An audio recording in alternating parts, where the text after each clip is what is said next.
Eu quero primeiro concordar com meus colegas que disseram que o ministro Paulo Guedes detesta servidores, escolheu servidores e servidoras como a bola da vez para dizer que são os inimigos da nação brasileira. Mas eu quero dizer um pouco mais. Na verdade, o senhor ministro Paulo Guedes e o Bolsonaro detestam todos os trabalhadores e trabalhadoras brasileiros. Tendo em vista as declarações recentes que ele fez, lamentando que o filho do porteiro, por exemplo, entrou na universidade, ou que a empregada doméstica pôde ir para a Disney. Ele deveria, na verdade, se preocupar com o fato de que essas mesmas pessoas hoje estão passando fome no país, assim como cerca de metade da população brasileira que não sabe se vai conseguir comer nas próximas 24 horas. Mas ele localiza, identifica os servidores como inimigos e os chama de privilegiados com um discurso absolutamente cínico, porque sabe que a realidade é muito diferente. Os servidores, metade deles ganha cerca de 3 salários mínimos, e a média dos servidores públicos municipais, que é a maior parte dos servidores públicos brasileiros, ganha, em média, 2 salários mínimos. Então, quem que é privilegiado?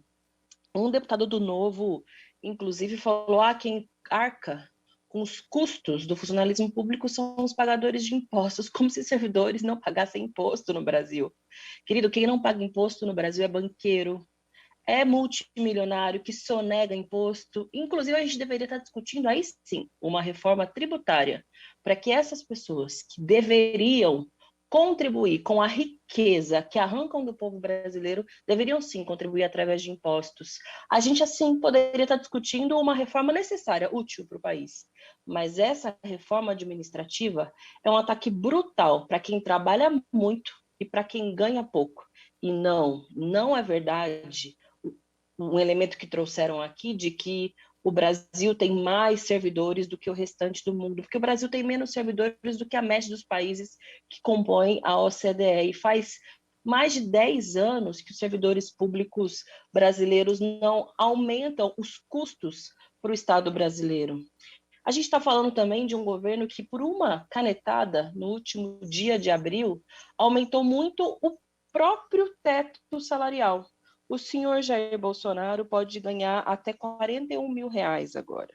O Mourão pode ganhar até R$ 63.000, enquanto os servidores públicos brasileiros estão, pelo menos desde 2006, a gente sabe que a realidade nos municípios é ainda anterior a essa, sem receber nenhum centavo de reajuste. E agora foi recentemente aprovada na Câmara que até o fim da PEC do teto de gastos também não receberão nenhum centavo a mais. Então, qual é a coragem que esse governo tem para dizer que seriam privilegiados e que seriam os responsáveis pelo descontrole das contas públicas no país?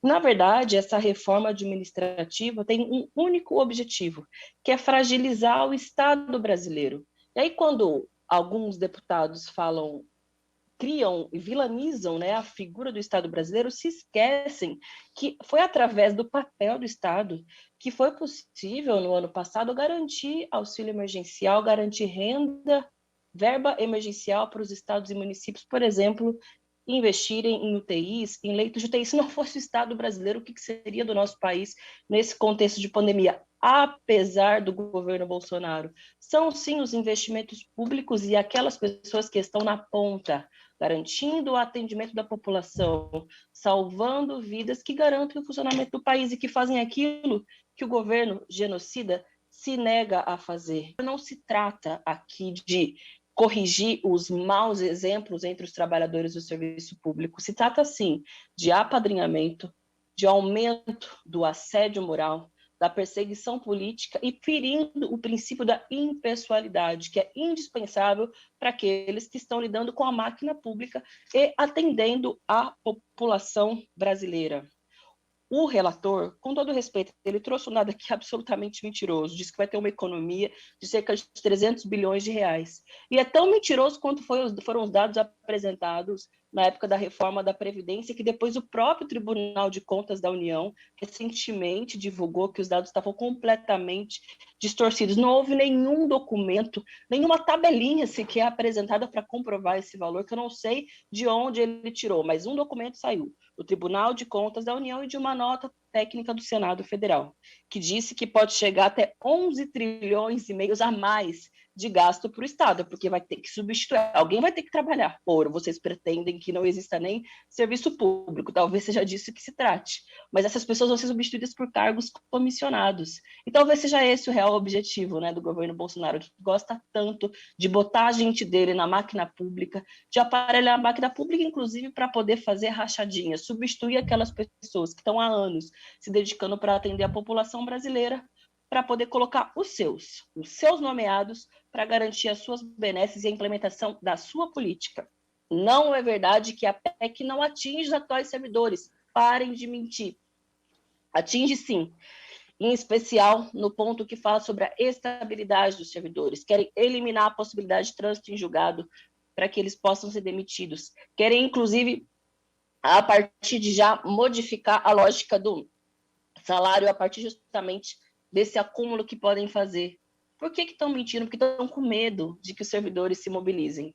E aí eu quero concluir com isso, mas vai ter mobilização, já está tendo mobilização no Brasil. Porque não adianta inventar o vilão da vez. Uma hora é o servidor, outra hora é a empregada doméstica, outra hora é o porteiro. O povo brasileiro está absolutamente indignado, porque não tem vacina, está morrendo de vírus, está morrendo de fome, enquanto o presidente e os ministros querem aumentar o próprio salário e viram as costas do povo brasileiro, fazem aglomeração no Rio de Janeiro, zombando da situação política do Brasil. Vai ter manifestação no próximo dia 29 em todas as cidades do país, respeitando as medidas sanitárias, diferentemente do que faz o genocida. Para, em alto e bom som, dizer que a gente não aceita mais essa agenda de desmonte do Estado brasileiro, que vira as costas para as necessidades mais básicas da população, da política de morte e da política de fome. E o pessoal é contra a reforma administrativa, a PEC 32.